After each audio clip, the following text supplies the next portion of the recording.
Le cercle RH, notre débat quotidien, et on s'intéresse aux jeunes diplômés à travers une étude réalisée par l'agence EPOCA et Harris Interactive, dévoilée dans les colonnes de l'étudiant sur le choix des jeunes diplômés, alors d'écoles d'ingénieurs, d'écoles de commerce et d'universités. Vers quelles entreprises, vers quel secteur ces jeunes diplômés ont-ils envie d'entrer? On va en parler avec mes invités. D'abord Mathieu Gabet, bonjour. Bonjour. Merci d'avoir répondu à notre invitation. Président de l'agence EPOCA, je précise que ça fait 9 ans, Mathieu, que vous sondez les cœurs des étudiants, ce qui permet d'avoir aussi un tableau de bord, du recul, pour voir si ces jeunes évoluent dans leur choix. On parlera du sens, parce que depuis quelques années, et encore plus maintenant, les jeunes veulent mettre du sens à leur nouveau poste, leur premier poste. Kamel Medjabra, merci d'être avec nous. Faites partie de ces entreprises qui sont dans la liste des 10 entreprises plébiscitées par ces jeunes diplômés, responsable marque employeur et relations école chez Decathlon. Vous verrez tout à l'heure, on a fait un petit titre, au lieu de mettre à fond la forme, on a mis à fond les jeunes, parce que c'est vrai que c'est une entreprise, quand on pousse la porte d'un magasin Decathlon, où que l'on aille, c'est dynamique et c'est jeune. C'est une vraie volonté marketing. Avant de donner la parole à Mathieu Gabet, c'est un peu l'ADN de l'entreprise Decathlon. Bonjour. Alors, bonjour. L'ADN de l'entreprise, alors je dirais pas forcément ça. L'ADN de l'entreprise se base sur la passion du sport avant toute chose. Et puis c'est vrai que cette année, on a décidé d'être utile aux jeunes, encore plus que... Un jeune, une solution.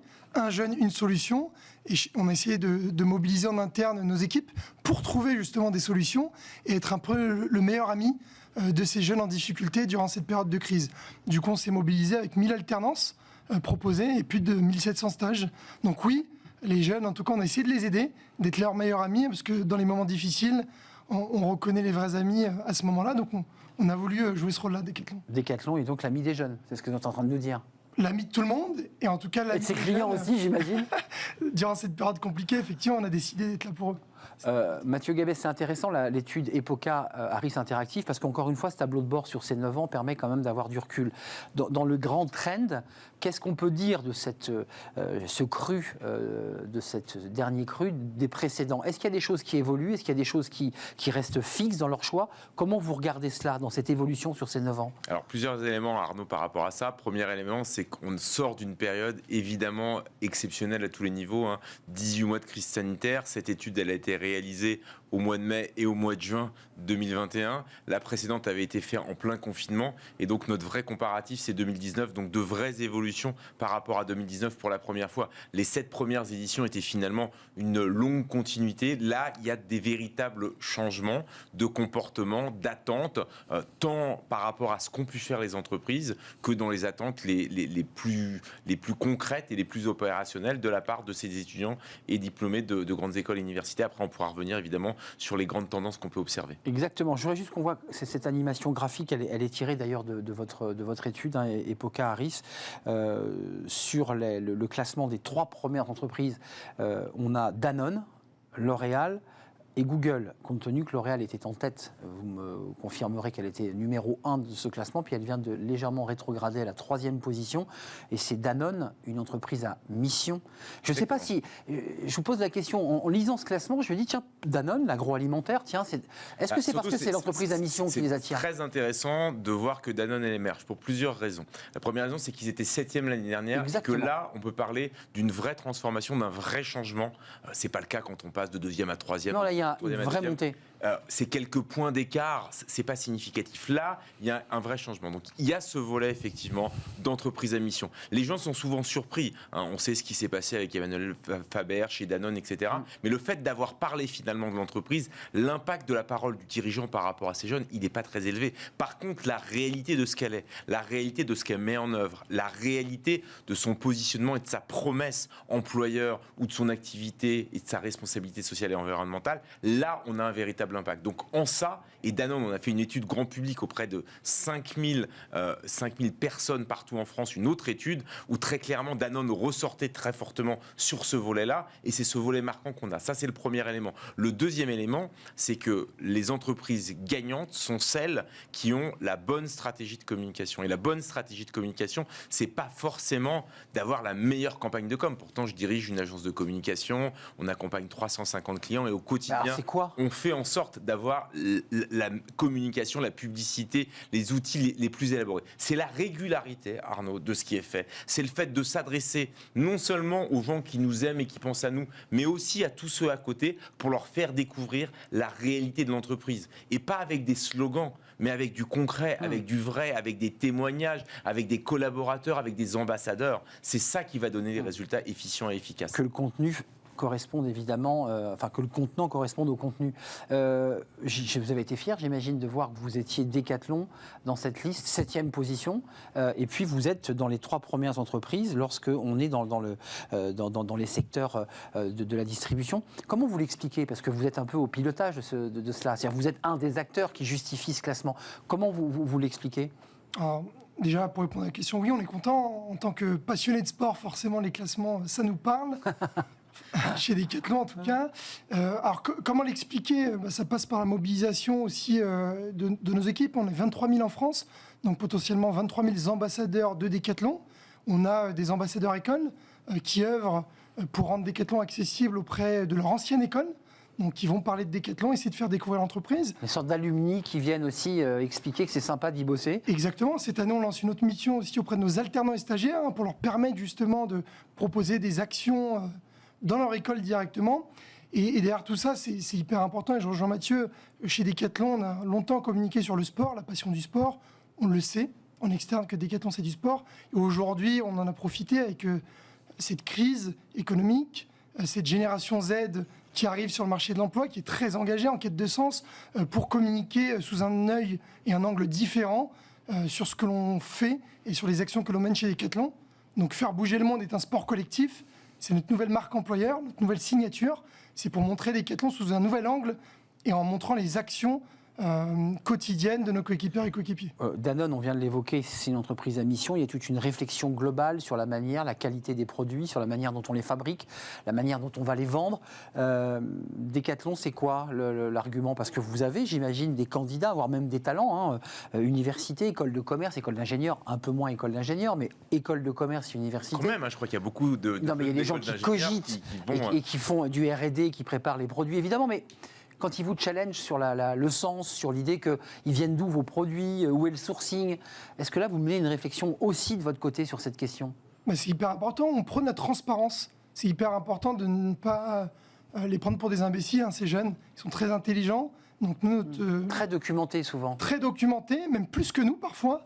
Et ils sont très challengeants, donc on se doit d'être authentique, sincère et transparent avec eux. Donc c'est ce qu'on essaie de faire au quotidien. Vous, votre quotidien aussi, Kamel, c'est quoi? C'est d'aller dans les grandes écoles? C'est d'expliquer que chez Decathlon, comment ça se passe, le quotidien de quelqu'un qui s'occupe du lien grandes écoles? Qu'est-ce qu'on fait? C'est de rendre accessible Decathlon. Donc finalement, c'est de pouvoir faire découvrir les coulisses de l'entreprise, les backstage de Decathlon au plus grand nombre d'étudiants, au plus grand nombre de candidats, d'une manière plus générale, et c'est de leur montrer Decathlon sous un nouvel angle. Parce que souvent, Decathlon, on associe à nos magasins, ce qui est normal. Vous avez raison, et c'est pour ça que Mathieu m'a repris, parce qu'il y a des ingénieurs, il y a du R&D, il y a beaucoup, il y a beaucoup de réflexions sur les produits. Exactement, donc chez Decathlon, c'est pas que 5 métiers, effectivement, que l'on peut voir, qui sont visibles dans nos magasins, c'est plus de 300 métiers, c'est 9 filières, et depuis plus de 30 ans, on est concepteur.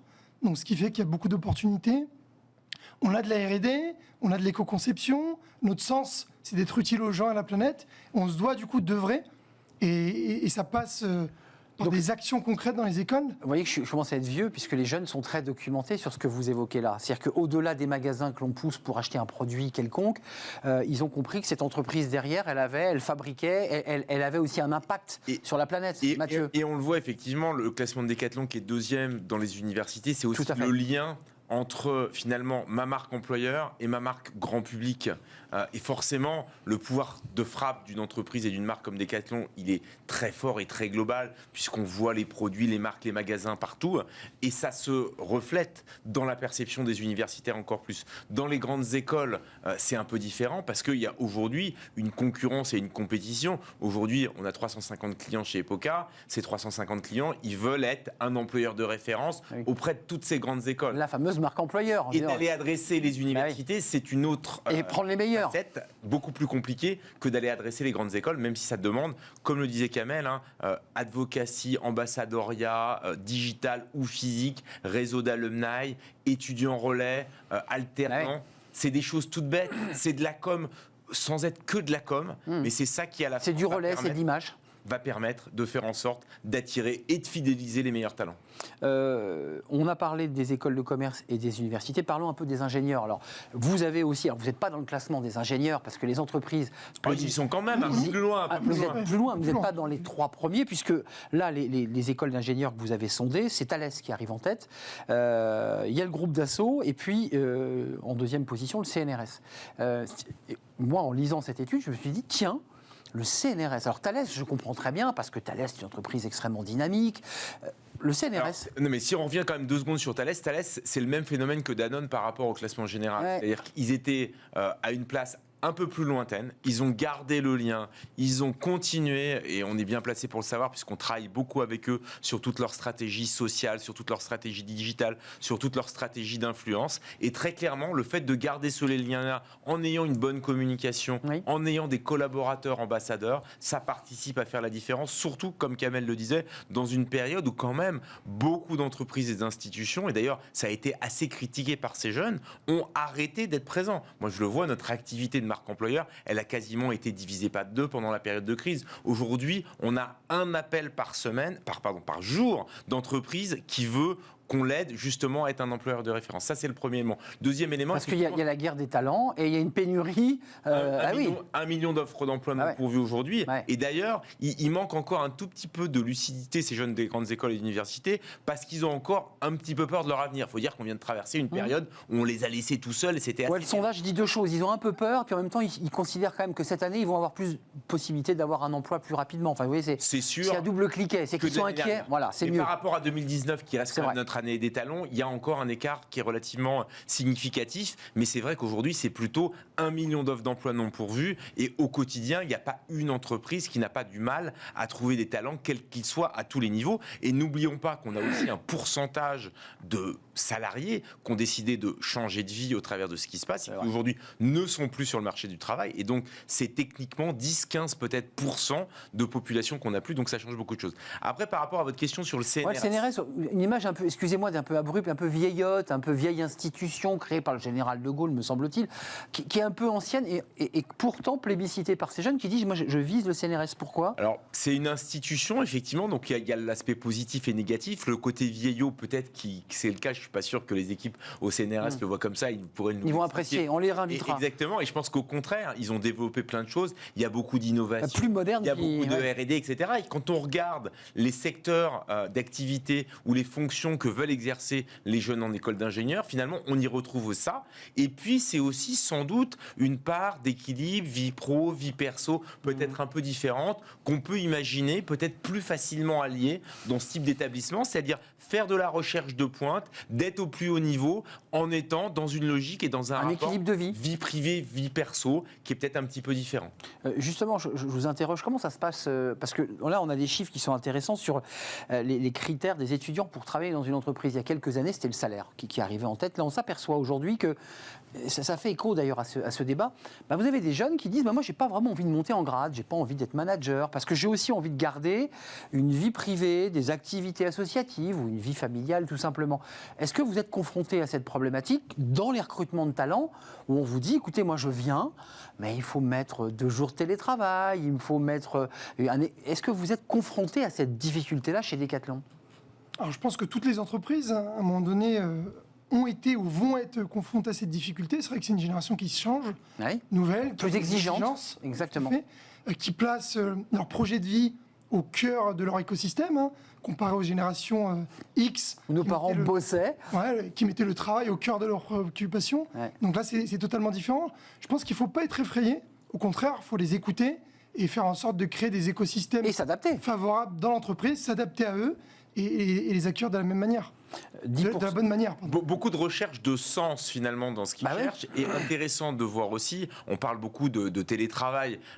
Aujourd'hui, il n'y a que 10% de ces jeunes qui considèrent que c'est un critère décisif pour rentrer dans une entreprise. Donc il faut relativiser. Et n'oublions pas qu'on a une génération qui a passé son temps dans son école ou dans son université à être à distance, à ne pas pouvoir être dans la vie finalement d'un jeune à 20-25 ans et qui n'a pas les repères en entreprise. Donc oui, il y a cette demande-là, mais je pense que le sujet du télétravail va disparaître très rapidement. Pourquoi ? Parce qu'aujourd'hui, le sujet, c'est pas télétravail ou pas télétravail, c'est d'être au bon endroit, au bon moment, sur les bons sujets. Télétravail, ça fait 25 ans que ça existe et qu'on peut le faire. Après, ce qui a changé, c'est les pratiques managériales, l'acceptation, la capacité de le faire. Et je pense que ça fonctionnera d'autant mieux qu'on sera non pas dans un télétravail subi, mais dans un télétravail choisi. Oui, enfin, je vous rejoins Mathieu, on est passé de l'exception à la règle. Exactement. C'est ça qui est, le télétravail existait déjà, mais on l'a généralisé par des accords, des milliers d'accords de télétravail. Cette problématique, elle est sur la table de chez Decathlon, des talents, des ingénieurs,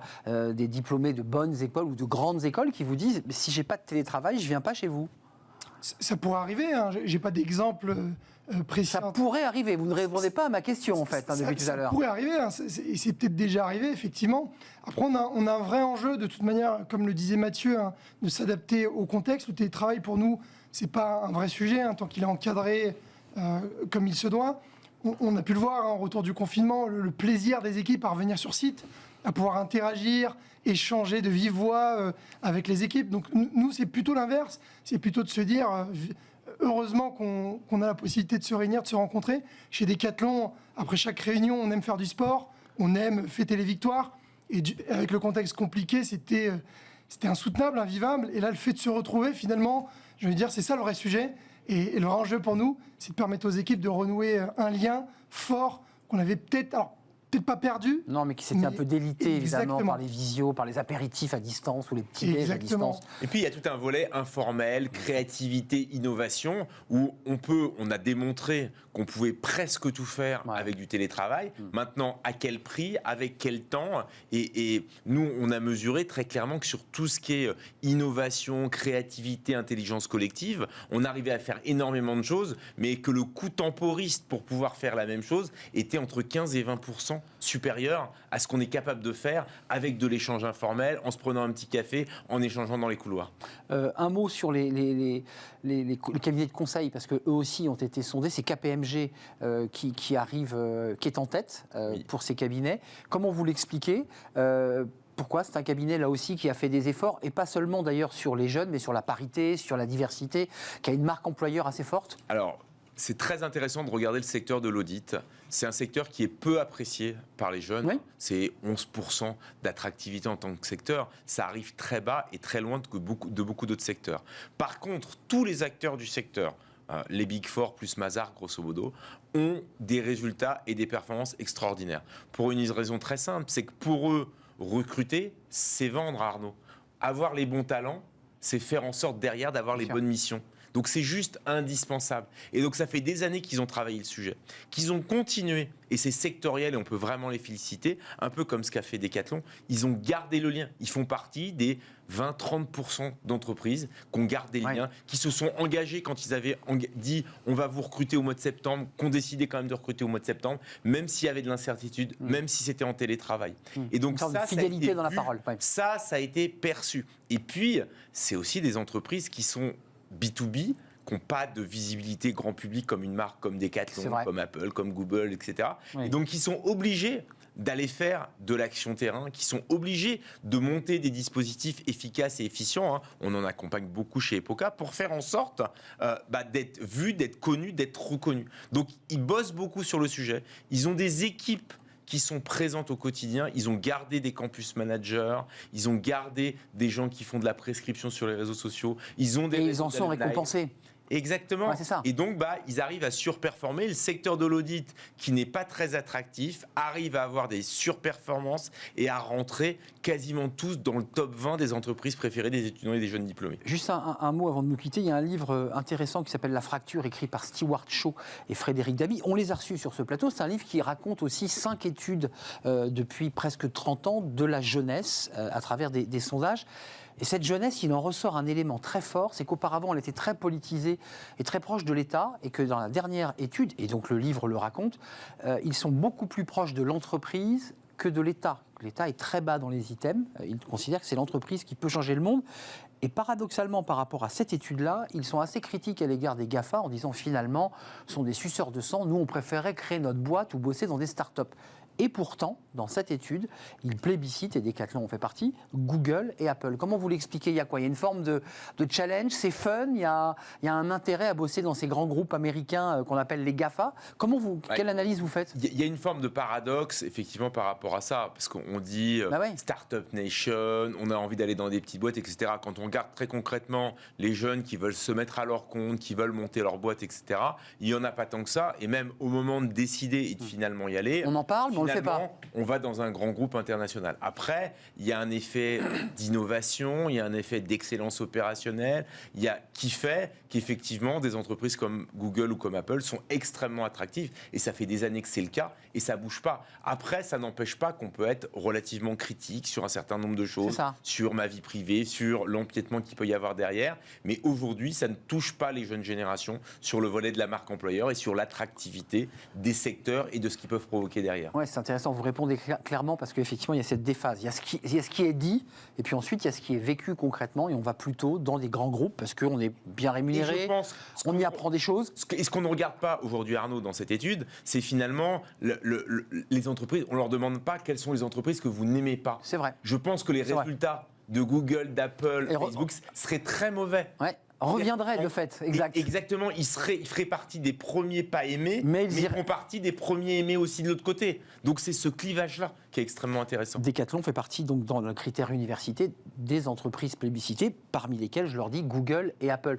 Vous entendez cet argument qu'est cette jeunesse, parce que vous êtes, Kamel, vous êtes jeune, vous incarnez aussi cette nouvelle génération de managers, de jeunes qui disent finalement c'est pas l'État qui va transformer la société, mais c'est les entreprises.